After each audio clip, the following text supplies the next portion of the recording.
오늘의 주요 뉴스입니다. 현재 18세 이상 성인이 대상인 코로나19 개량 백신 접종 대상이 다음 주부터 청소년으로 확대됩니다. 12세에서 17세 청소년 가운데 2차 이상 기초 접종을 완료한 사람은 오는 12일부터 2가 백신을 맞을 수 있습니다. 세계보건기구 WHO가 보건위기 대처를 위해 법적 구속력을 지닌 국제협약을 만들기로 했습니다.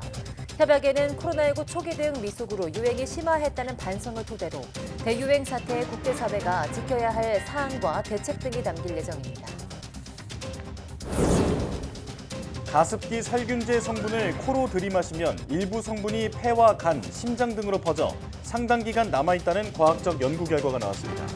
국립환경과학원의 연구인데 현재 항소심이 진행 중인 가습기 살균제 관련 재판 결과에 영향을 줄 것으로 보입니다. 경납 건물 콘크리트에서 140개의 공극이 발견돼 운전이 정지됐던 한비 4호기가 보수 공사를 마치고 5년 만에 재가동에 들어갔습니다. 원자력안전위원회는 한국수력원자력, 한국원자력안전기술원 등과 임계전 회의를 열어 재가동을 결정했습니다. 세계적인 팝 디바 셀린 디옹이 온몸이 뻣뻣하게 굳는 희귀 불치병인 강직 인간 증후군을 진단을 받았습니다. 셀린 디옹은 이 질병으로 인해 걷는 것이 힘들고 노래를 부르는 게 불가능하게 됐다며 SNS를 통해 직접 근황을 밝혔습니다.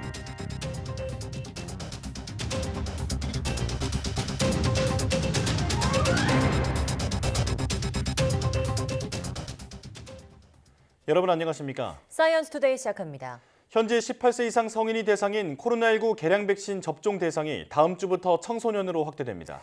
중대본은 12세에서 17세 연령대 가운데 2차 이상 기초 접종을 완료하면 오는 12일부터 2가 백신을 맞을 수 있다고 밝혔습니다. 중대본은 특히 면역 저하자와 기저질 환자 등 고위험군에 대해서는 접종을 적극 권고한다고 밝혔습니다.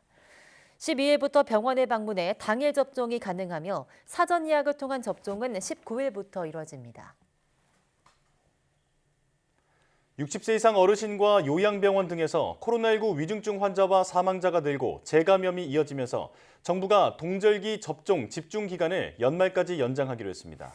중대본은 최근 일주일 코로나19 위중증 환자와 사망자 가운데 60세 이상 비율은 각각 88.5%, 95.8%로 대다수를 차지했다고 밝혔습니다. 또 재감염률도 60세 이상에서 24.5%, 요양병원과 시설은 40.6%로 전체 평균 13.3%보다 크게 높다고 설명했습니다. 중앙재난안전대책본부는 실내 마스크 착용 의무를 권고나 자율로 전환하되 고위험군이 많이 이용하는 필수 시설에서는 착용 의무를 유지하는 방향으로 조정하기로 했다고 밝혔습니다. 마스크 의무를 조정하는 시점은 코로나19 환자와 위중증, 사망자 발생 추세, 방역 대응 역량 등을 고려해 정하돼 조정을 위한 지표를 개별 설정하는 것보다는 위험 수준을 종합 판단할 수 있는 방안을 찾기로 했습니다. 정부는 다음 주에 있을 전문가 공개 토론회와 국가감염병 위기대응 자문위원회 등 의견 수렴 과정을 거쳐 연말까지 의무 조정 일정을 확정해 발표할 예정입니다.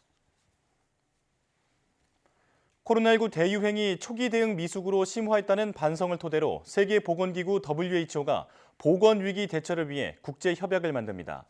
WHO는 현지 시간 8일 보도자료를 내고 194개 회원국의 동의를 얻어 법적 구속력을 지니는 팬데믹 협약을 제정하기로 했다고 밝혔습니다. 194개 회원국은 정부 간 협상기구를 꾸리고 내년 2월부터 소위 제로 드래프트라고 불리는 초안을 토대로 협약의 구체적 내용을 논의할 예정입니다.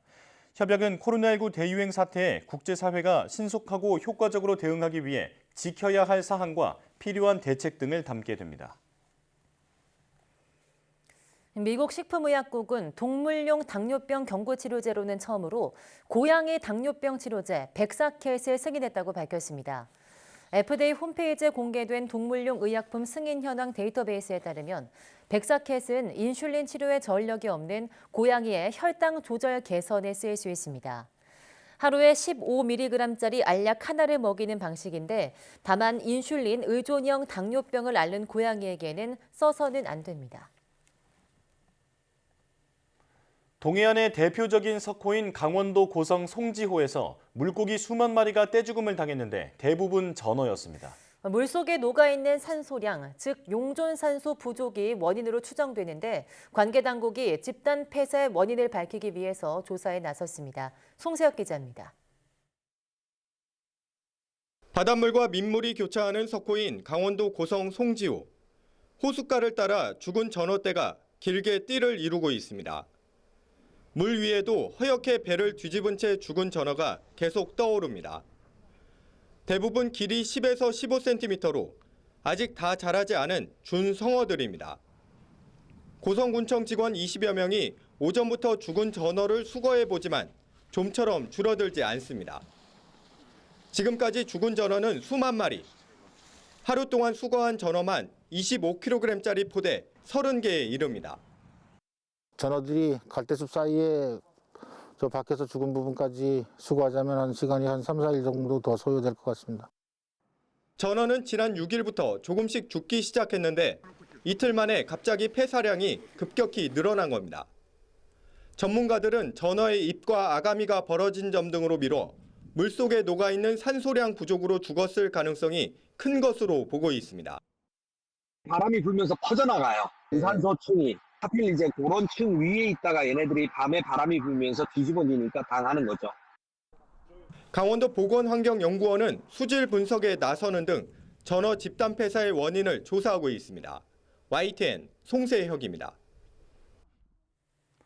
겨울철 과일하면 쉽게 귤을 떠올리는데요. 그런데 국내에서 생산하는 귤이 대부분 외국 품종이라고 합니다. 최근 국내 연구진이 국산 품종의 귤을 개발해 보급하고 있는데요.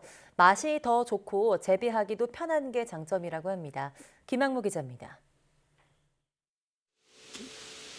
어른 주먹 정도 크기의 귤이 주렁주렁 열렸습니다. 겉면이 매끄러운 보통 귤과 달리 약간 울퉁불퉁한 국산 품종 윈터 프린스입니다. 보통 국내 귤은 12월부터 3월까지 품종별로 수확해서 판매하는데 외국 품종이 95%로 대부분. 수확 시기가 12월인 국산 윈터 프린스 귤이 같은 시기에 생산하는 외국 품종 귤을 대체하는 겁니다. 맛이 좋으면서 껍질을 벗기기 쉽고 재배도 한결 수월한 게 장점입니다. 수확처를 분산하기 위해 가지고 윈터 프린스를 선택을 했는데 맛도 굉장히 좋고 육지에서 손님분들이 오셔가지고 먹어봐서 굉장히 호응이 좋았어요. 골프공 정도 크기로 작은 국산 귤 미니향. 한 입에 먹기 편해 특히 아이들이 좋아하고 신맛 대신 단맛이 강한 게 특징입니다. 12월 중에 500kg을 말레이시아로 시범 수출하는 등 해외 시장 공략에 나섭니다. 포켓에 놓기도 좋고 그리고 최근에는 여성들하고 아이들한테 굉장히 각광을 받고 있고 농민들도 많이 이제 찾고 있는 경향이 있습니다. 국산 감귤 개발에 주력하고 있는 연구진은 사라향과 탄빛 1호 등 다른 국산 감귤의 보급도 서두르고 있습니다. 변화하고 있는 소비자의 입맛에 맞는 국산 품종을 이제 개발하는 거고요. 미리 선제적으로 국산 품종을 개발을 해서 이러한 로열티 전쟁에 대비하는 이런 연구를 하고 있습니다. 품질 좋은 국산 귤이 속속 등장해 국내외 시장에 진출하면서 국내 감귤 농가의 경쟁력이 오르고 있습니다. YTN 김학무입니다. 농촌진흥청이 UN 식량농업기구 등과 함께 기후변화 대응을 위한 아시아 토양지도 발간 기념 국제학술회의를 열었습니다. 농진청은 16개 나라 150명의 농업과 토양 관련 전문가 등이 참석한 이번 학술회의에서 지속가능한 농업 발전을 실현하고 탄소 중립 정책을 뒷받침하기 위한 토양정보 지도 구축의 중요성을 발표했습니다. 아시아 토양지도는 아시아 국가의 기후변화 대응 정책 수립과 농가 맞춤형 작물 재배에 유용하게 활용될 것으로 보입니다. 농촌진흥청의 책임 운영기관인 국립축산과학원과 국립원예특작과학원이 올해 책임 운영기관 최우수상과 우수상을 받았습니다. 국립축산과학원은 민간협업을 통해서 아시아 최초로 정보통신 기술을 접목한 차교 로봇을 개발해 상용화함으로써 농가의 일손 부족을 해결한 점을 인정받았습니다. 국립원예특작과학관은 버섯 배지를 활용해 친환경 포장재를 만드는 기술을 연구해 농산 부산물을 새롭게 활용한 점에서 좋은 평가를 받았습니다.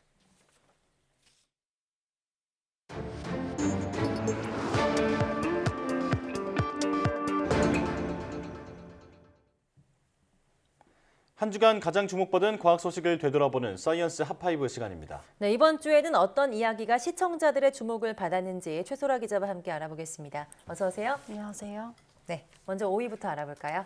네, 테슬라 CEO죠. 일론 머스크가 앞으로 6개월 안에 사람 뇌에 칩을 심는 실험을 시작할 것이라고 밝혔습니다.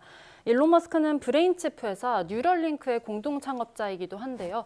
뉴럴링크는 뇌에 동전 크기의 무선 칩을 심어서 손상된 시력이나 운동 능력을 다시 살리는 기술을 개발하고 있습니다. 일론 머스크는 임상시험이 매우 조심스럽긴 하지만 미 FDA의 실험 승인을 위한 대부분의 서류를 제출했다면서 곧 임상시험이 시작할 것이라는 기대감을 나타냈습니다. 네. 또 임상시험은 두 가지로 진행된다면서 첫 번째는 시각장애인에게 칩을 심어서 시력을 회복하도록 만드는 시험이고요. 또 두 번째는 척추 손상 등으로 근육을 움직일 수 없는 사람을 움직이게 만드는 것이 목표라고 말했습니다. 네, 그야말로 영화에서만 보던 정말 꿈만 같은 이야기인데요. 하지만 윤리 문제 같은 그런 뉴럴링크 관련한 잡음이 끊이지 않고 있죠. 네, 그렇습니다. 뉴럴링크는 당초 2020년까지 원래 당국의 승인을 받는 것을 목표로 한다고 했는데 별다른 설명 없이 목표 기한을 늦췄는데요. 최근에 뉴럴링크가 수많은 실험 동물을 죽게 한 혐의로 미 연방검찰의 조사를 받고 있는 것으로 드러났습니다. 네.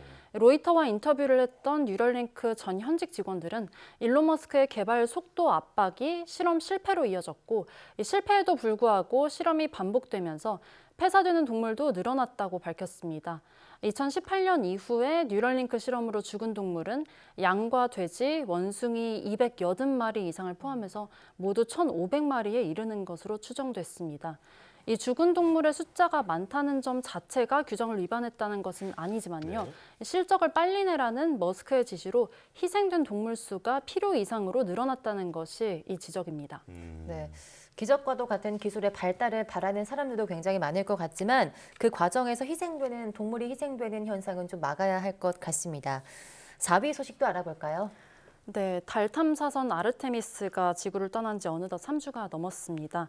이 아르테미스의 무인 우주선 오리온은 달 궤도까지 무사히 도달해서 과거에 아폴로 탐사선이 달에 착륙했을 때 도달했던 궤도를 무사히 통과했고요. 네. 또 5일 동안 달 주변을 돌면서 달 표면 100km 이내로 근접 비행도 했습니다.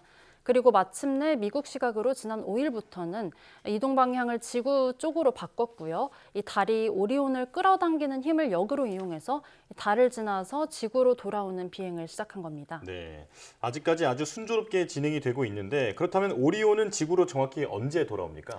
네, 오리온이 지구로 돌아오는 날짜는 현지 시각 11일, 우리 시각으로는 12일 새벽 2시쯤입니다.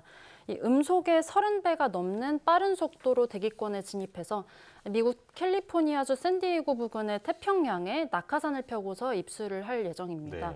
네. 미국 나사는 바다에 착륙한 이 오리온을 회수해서 오리온에 타고 있는 마네킹과 과학 표본을 연구할 예정입니다. 우주 방사선이 다양한 인체 조직에 미치는 영향이나 비행 중에 발생한 진동의 영향 등을 면밀하게 살펴볼 계획입니다. 또 이번 성과를 토대로 2024년에는 사람을 태우고 달 궤도를 비행하는 아르테미스 2단계에 나서고요. 2026년쯤에는 사람을 달에 착륙시키는 3단계 미션에 착수할 예정입니다. 네. 이후에는 달에 사람이 머물 수 있는 기지와 우주정거장을 짓고 또 궁극적으로는 화성에 사람을 보내겠다는 계획입니다. 예. 네, 12일 새벽 2시쯤이면 우리 시각으로 월요일 오전인데요. 그 월요일에 또 관련 소식 전해드려야 할 것 같습니다. 3위 소식 알아볼까요?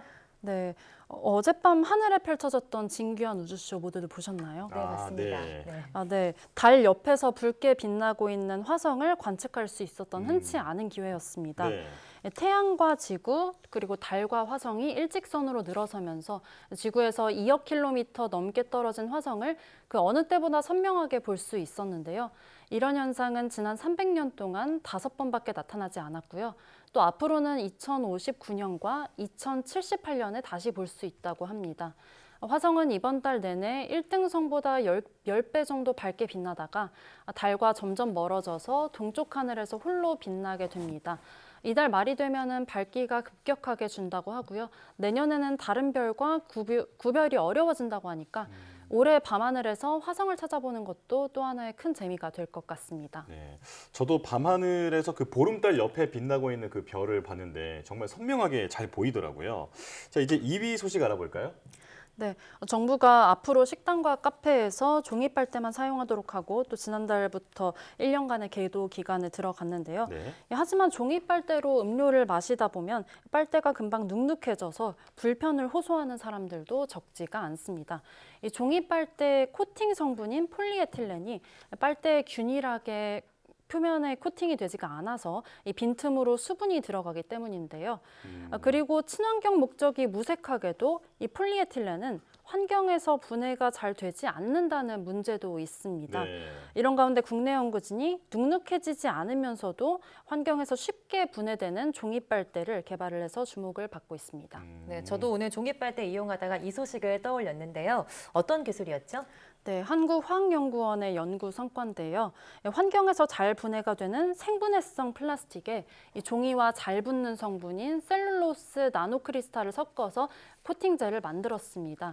그 결과 종이 빨대에 코팅이 강하게 결합할 수 있어서 빨대 표면이 빈틈없이 코팅이 됐고 빨대가 물에 잘 젖지 않았습니다. 네. 또 바닷물에 2개월간 담가서 분해되는 정도를 살펴봤더니 일반 빨대와 달리 분해가 진행되는 점도 확인을 했습니다.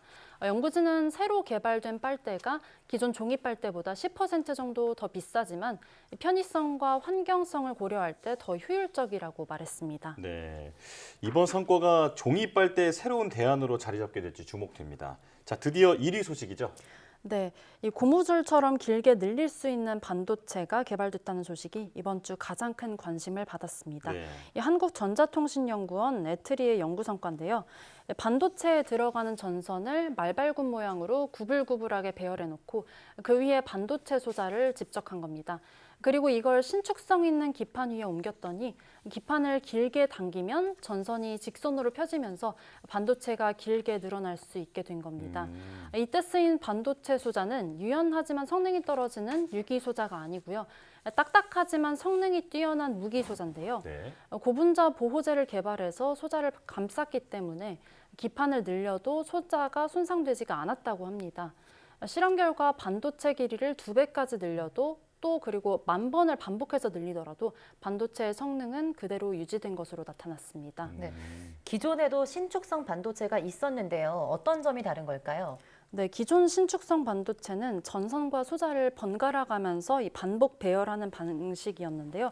이 전선만 늘어나고 소자 부위는 늘어나지가 않아서 신축성이 좋지가 않았고요. 또 많은 소자를 넣기도 힘들었다고 합니다. 네. 하지만 이번 기술은 전선 위에 소자를 다닥다닥 올려놓을 수 있어서 기존 신축성 반도체보다도 같은 면적에 15배 많은 소자가 들어간다고 연구진은 설명했습니다. 반도체를 디스플레이로 제작을 한다면 더 해상도가 좋은 신축성 디스플레이를 만들 수 있어서 웨어러블 기기 제작에 유용할 전망입니다. 네. 또 연구진은 개발된 반도체가 기존 반도체 공정으로 충분히 제작할 수 있다면서 대량 양산에도 문제가 없다고 덧붙였습니다. 네. 딱딱한 사각형 모양의 전자기기가 앞으로는 모양이 많이 달라지지 않을까 기대가 됩니다. 자, 사이언스 하이브 최소라 기자 함께했습니다. 고맙습니다. 감사합니다.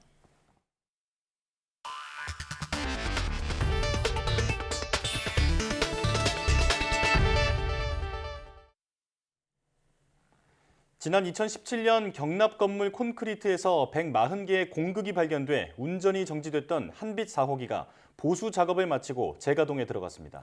원자력안전위원회는 전남 영광 한빛 원전지역 사무소에서 한국수력원자력, 한국원자력안전기술원 등과 임계전 회의를 열어 한빛 4호기 재가동을 결정했습니다.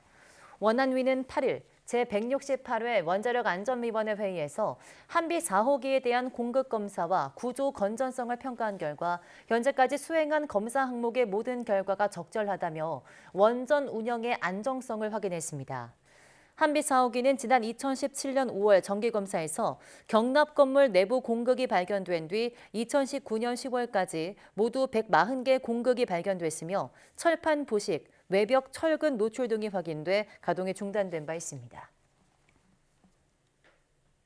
정부는 디지털 인재를 양성하기 위해 대학 44곳을 소프트웨어 중심 대학으로 선정해 전문 교육을 지원하고 있습니다. 소프트웨어 중심 대학 학생들이 지난 1년 동안 일군 성과가 공개됐는데요.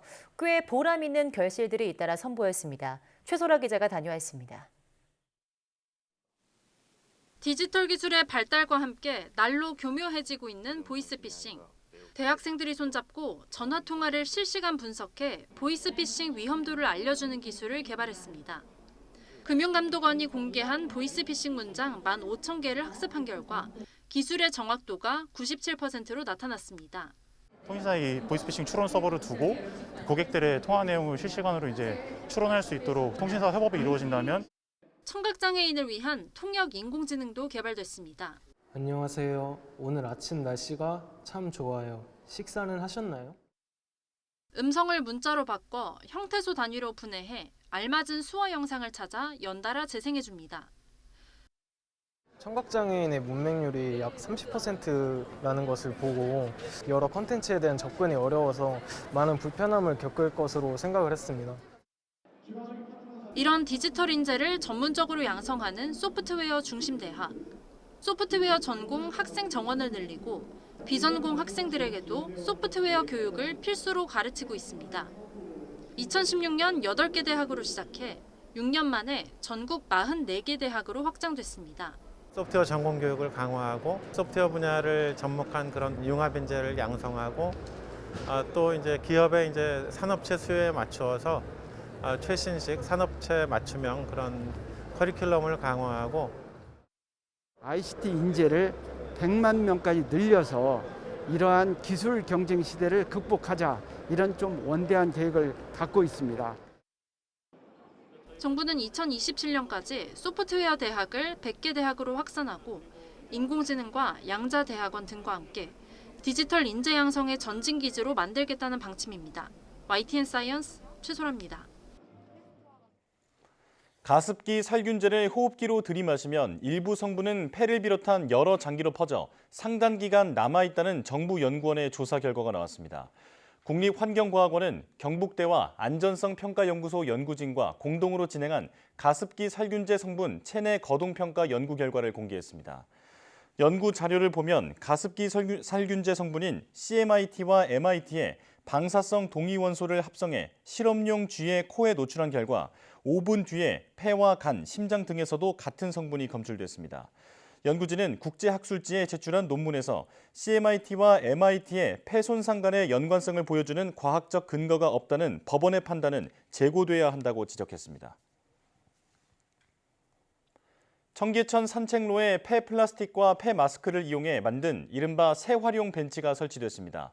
서울시설공단이 롯데케미칼, 로우리트 콜렉티브와 업무 협약을 맺고 태산 벤치와 폐마스크 벤치 2종의 새활용 벤치를 제작했습니다.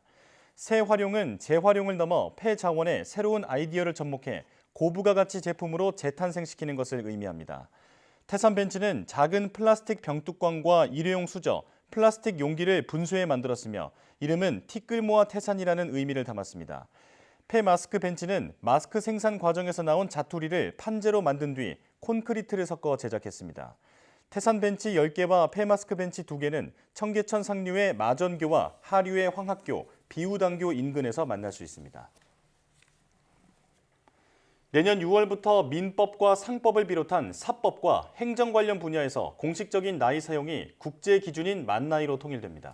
국회는 본회의를 열어 만 나이 사용을 명확하게 규정한 민법 일부 개정안과 행정기본법 일부 개정안을 의결했습니다. 개정안은 공포 후 6개월 뒤에 시행됩니다. 개정안은 만 나이 표시를 명문화했고 나이를 계산할 때 출생일을 포함해 태어난 해를 영살로 치되 출생 후 만 1년 이전에는 나이를 개월수로 표시하도록 했습니다. 현재 법령상 나이는 민법에 따라 만 나이로 계산하는 것이 원칙이지만 일상생활에서는 출생한 날부터 바로 한 살로 여겨 매년 한 살씩 더하는 이른바 새는 나이를 쓰고 일부 법률에선 현재 연도에서 출생 연도를 뺀 연나이를 기준으로 삼고 있습니다. 하지만 이런 나이 계산과 표시 방식 차이로 사회복지 등 행정 서비스를 제공할 때 혼선이 빚어진다는 지적을 받아왔습니다. 올해 대학 수학 능력 시험에서는 3명이 만점을 받았습니다. 지난해보다 국어가 다소 평이했던 것에 비해 수학은 어려워서 수학 만점자 수가 지난해 3분의 1로 줄었습니다. 네, 결국 수학이 당락을 가릴 것으로 보이는데요. 이과 학생들의 문과 침공도 더욱 심해질 것으로 예상됩니다. 장하영 기자입니다. 문이과 통합수능 2년째인 올해는 수학이 홀로 매우 높은 난이도를 유지했습니다. 최고점은 지난해보다 2점 낮았지만 만점자 수는 지난해의 3분의 1 수준으로 떨어져 2018년 이후 처음으로 1000명을 밑돌았습니다. 반면 지난해 불수능을 이끌었던 국어는 비교적 쉬웠습니다. 표준 점수 최고점이 지난해 149점에서 134점으로 15점 낮아졌는데 130점대로 내려온 건 5년 만입니다. 고난도로 출제했던 문항들이 난도의 고난도 기능을 제대로 못하면서 평이하게 결과가 나오면서 이로 인해 국어와 수학의 표준 점수 최고점 격차는 지난해 2점에서 11점으로 확 벌어졌습니다. 상위권에서는 사실상 수학이 당락을 가를 전망이라 이과생이 인문계열의 대거 지원에 합격하는 이른바 문과 침공이 심화될 수 있을 거로 보입니다.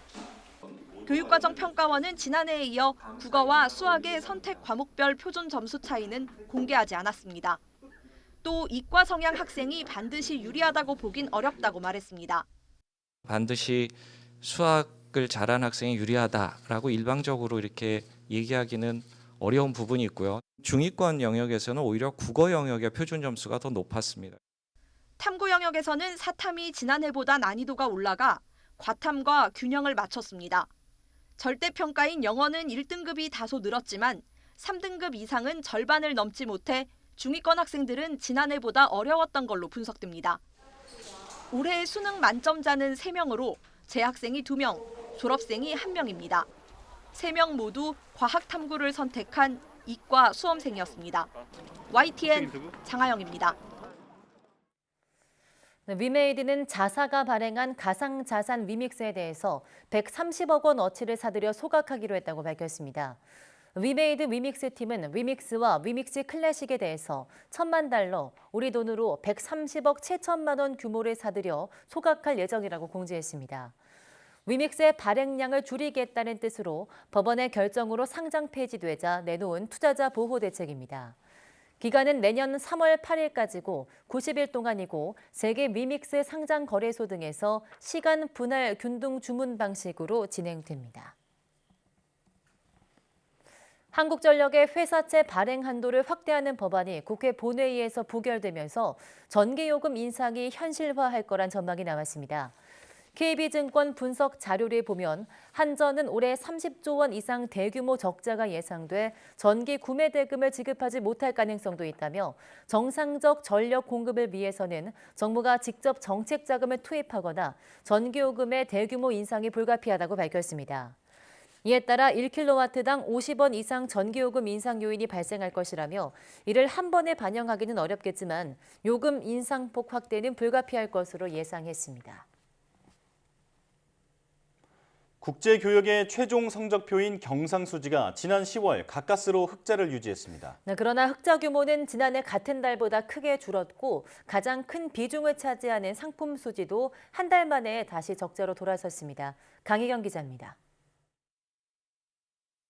외국과 물건이나 서비스 등을 팔고 산 결과를 뜻하는 경상수지가 지난 10월 흑자를 기록했습니다. 10월 경상수지는 8억 8천만 달러로 지난 9월에 이어 2달 연속 흑자 기조를 유지했습니다. 그러나 규모 자체는 지난해 같은 달보다 71억 3천만 달러나 급감했습니다. 사실상 적자를 겨우 피한 수준입니다. 세부 항목별로 보면 가장 큰 비중을 차지하는 상품 수지가 14억 8천만 달러 적자로 한 달 만에 다시 적자로 돌아섰습니다. 세계적인 경기 둔화 등으로 수출이 위축된 반면 수입은 늘어난 영향이 반영됐습니다. 수출에선 반도체와 가전제품이 특히 부진했습니다.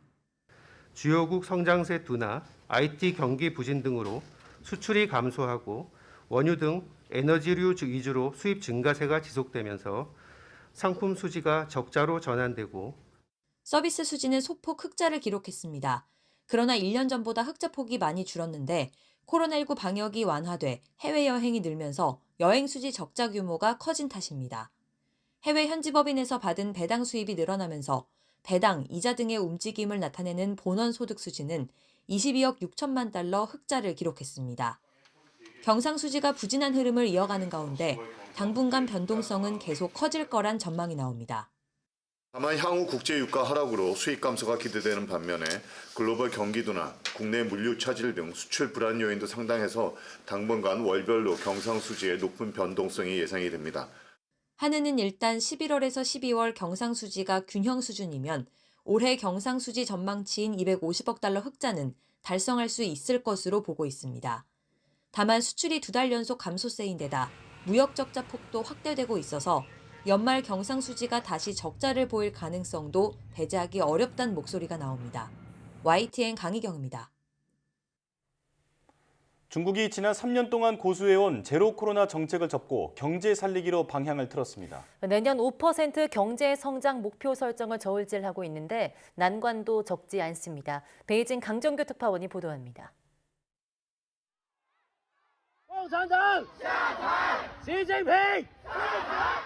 정권 퇴진까지 외친 백지 시위, 열흘 만에 나온 방역 최적화 조치 10조, 민심 폭발의 도화선이 됐던 막무가내 봉쇄와 집단 격리 수용을 강제하지 않기로 했습니다. 严禁以各种方式封堵消防通道、单位门、小区门。 대탈출국이 벌어졌던 정저우 아이폰 공장처럼 집단 기숙형 생산도 지향합니다. 지역 간 이동에 족쇄가 됐던 PCR 검사도 폐지해 경제 혈맥을 뚫기로 했습니다. 유랑하는 농민공들이 일손 부족을 겪는 지역에 수혈될 수 있을 걸로 보입니다.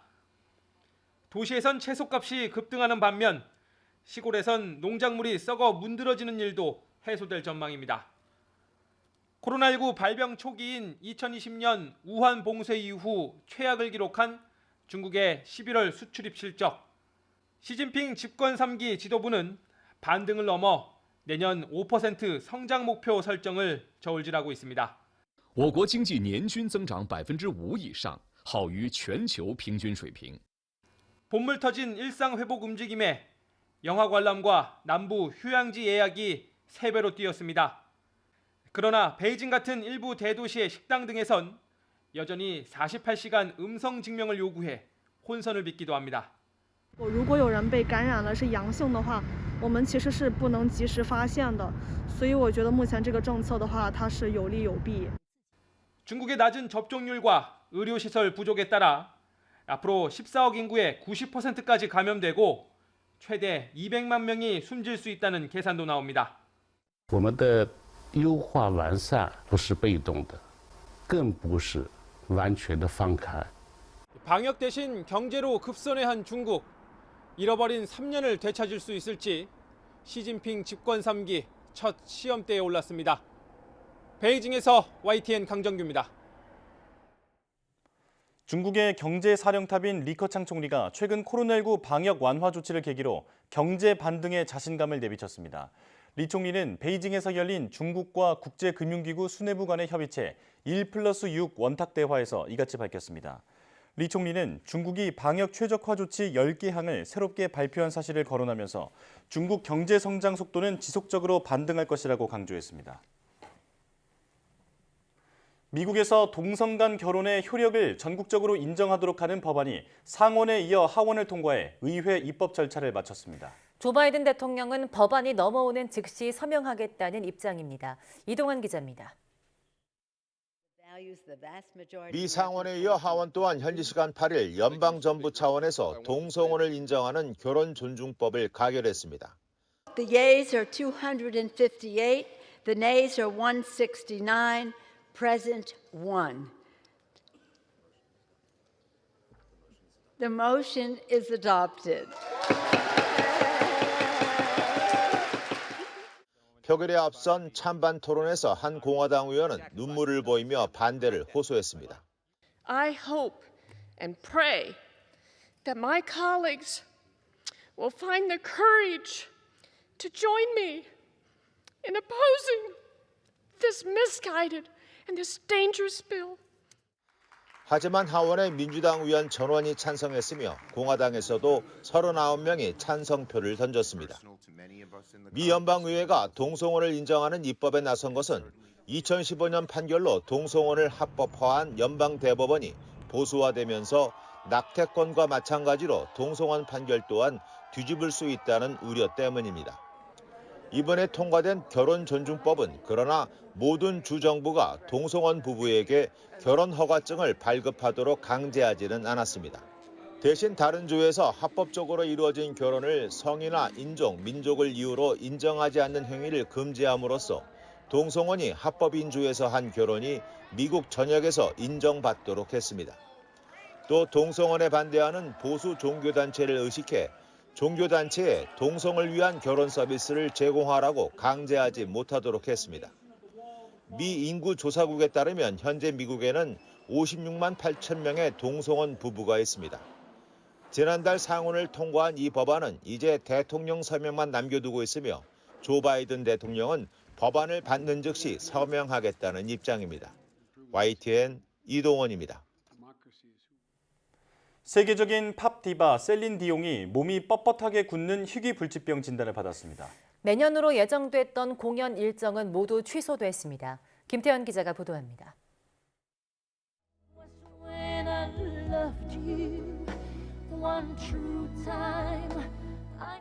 영화 타이타닉의 주제곡을 부른 캐나다 출신의 팝 디바 셀린 디옹이 희귀불치병 진단을 받았습니다.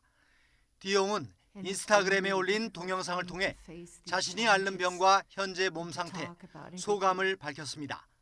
그녀는 최근 100만 명 중 1명꼴로 걸리는 희귀신경질환인 전신근육강직인간 증후군 SPS 진단을 받았습니다. 이 병으로 인한 경련이 모든 일상생활에 영향을 미치며 노래마저 부를 수 없게 됐다고 토로했습니다. Sometimes causing difficulties when I walk and not allowing me to use my vocal cords to sing the way I'm used to. 이번 진단으로 2월 유럽 투어를 포함해 내년 공연 일정은 전면 취소됐습니다. 마땅한 치료제가 없는 SPS는 근육 경직을 유발해 온몸을 뻣뻣하게 만들고 소리와 촉각, 감정적 자극에 따라 근육 경련이 일어납니다.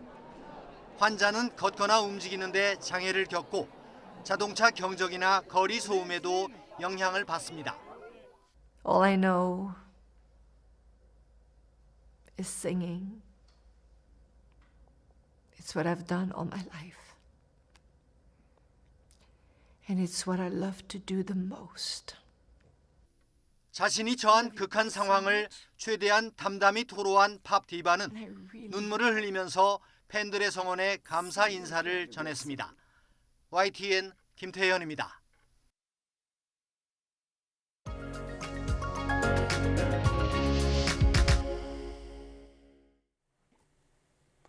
박서보 화백은 우리나라 추상미술의 대가로 불리는데요. 일명 손의 여행이라 일컬어지는 묘법 회화를 추구한 작가로도 알려져 있습니다. 네, 오늘 사이언스의 아트에서는 국내 최초의 앵포름의 작가 박서보 화백에 대해서 자세히 알아보겠습니다. 박소경 아트 디렉터와 함께합니다.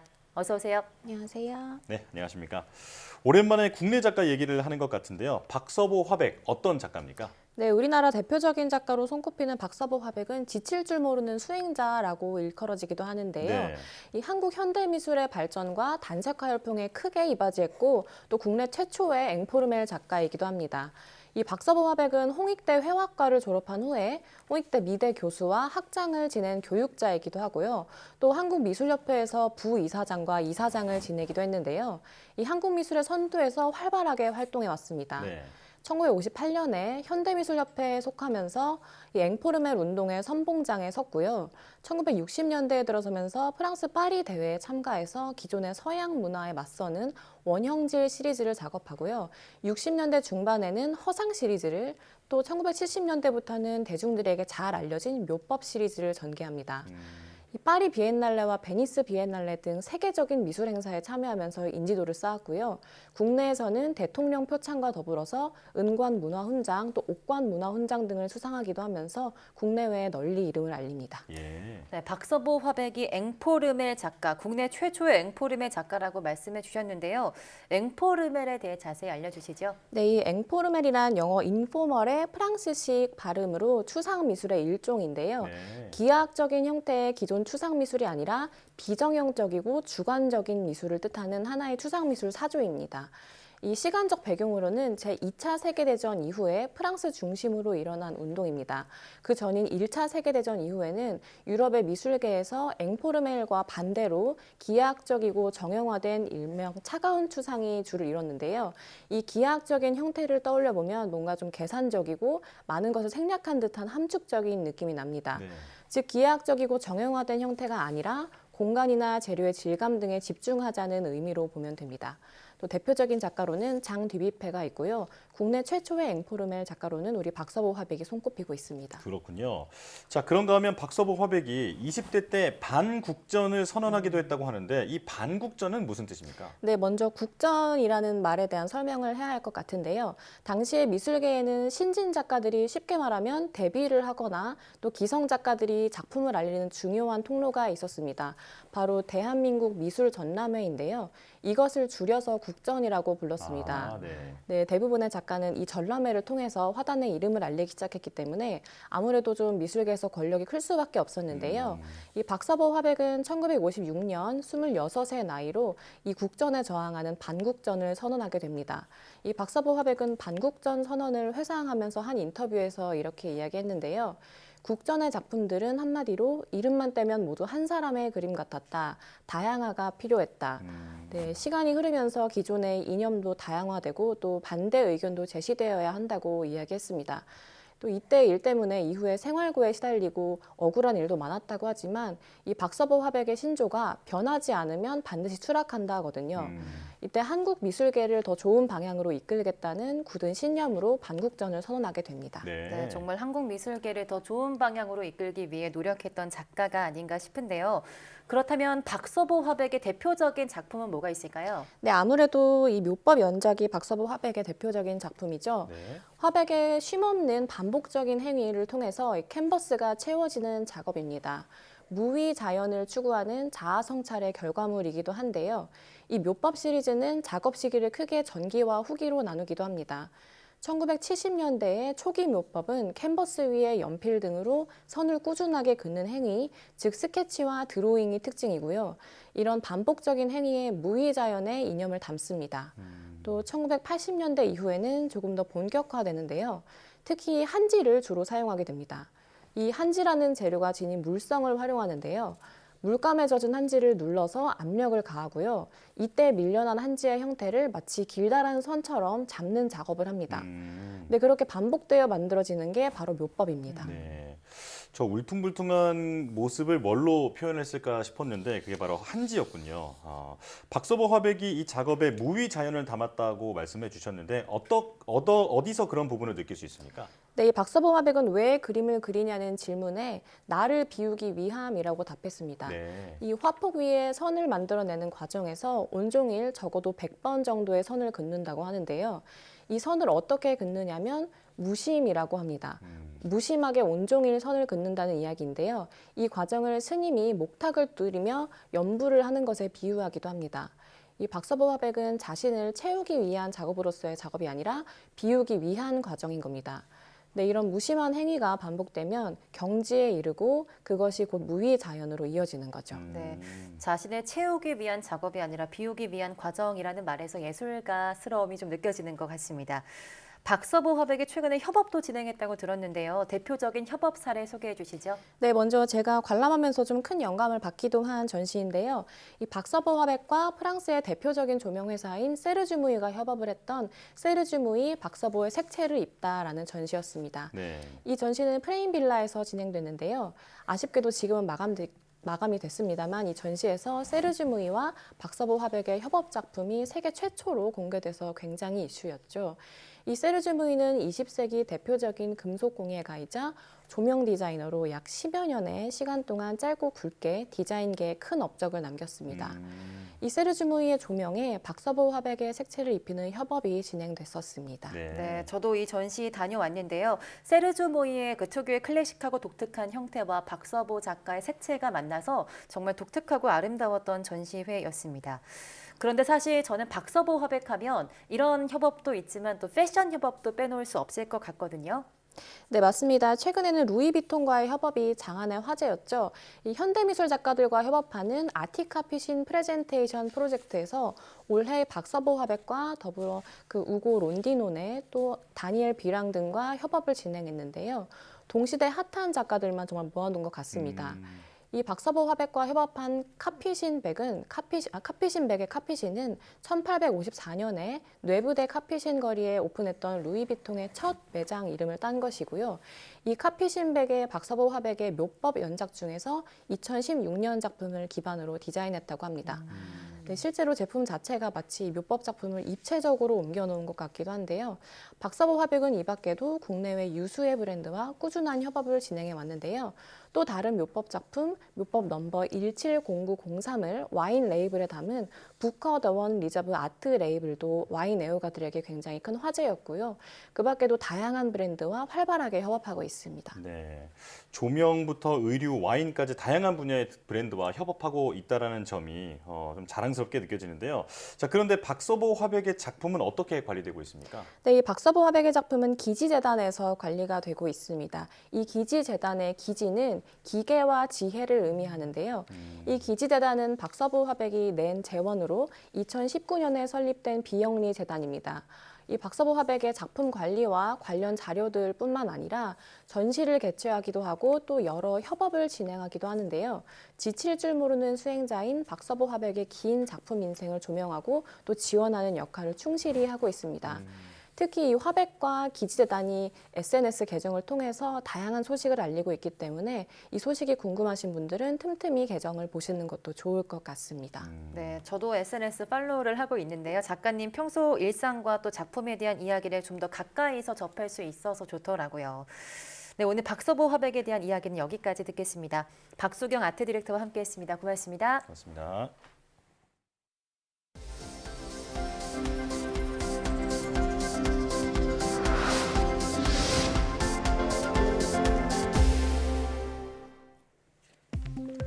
국내 첫 민간기업 시험 발사체인 한빛 TLV의 준궤도 시험 발사가 오는 14일에서 21일 사이에 이뤄질 예정입니다.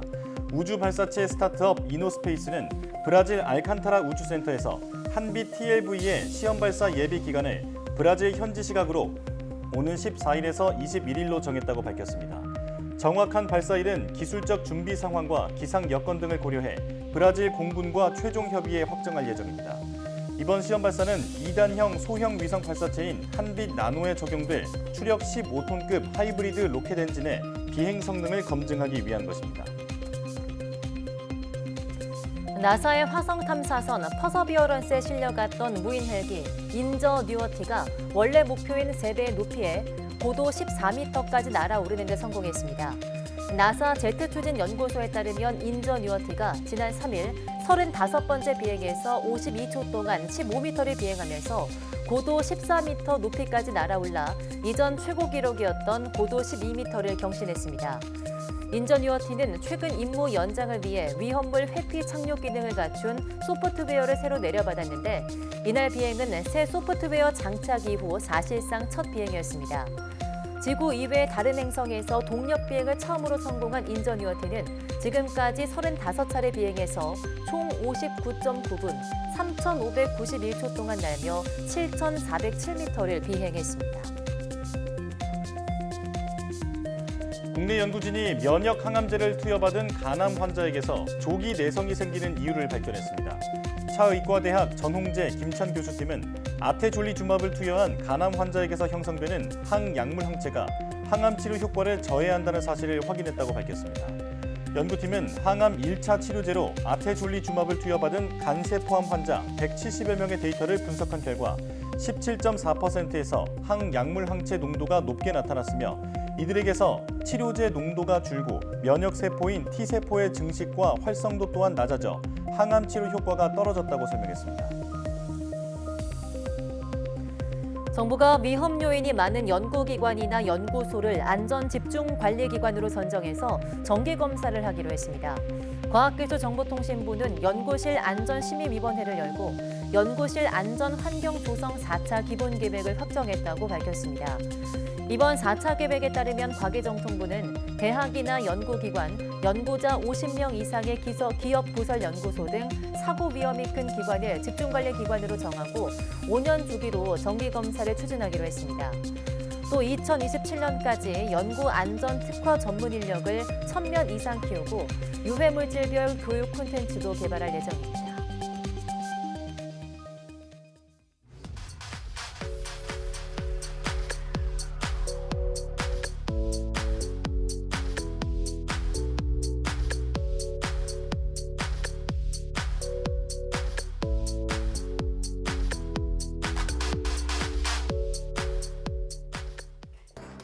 앞서 가습기 살균제 성분과 폐손상 간의 연관성을 입증하는 연구 결과가 나왔다는 소식 전해드렸는데요. 10여 년째 이어지고 있는 관련 소송에도 큰 영향을 줄 것으로 보입니다.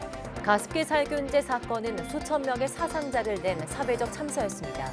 이번 연구가 그 원인을 명확히 밝히고 유사한 사고를 예방하는 계기가 되길 바랍니다. 뉴스 마칩니다. 시청해주신 여러분 고맙습니다.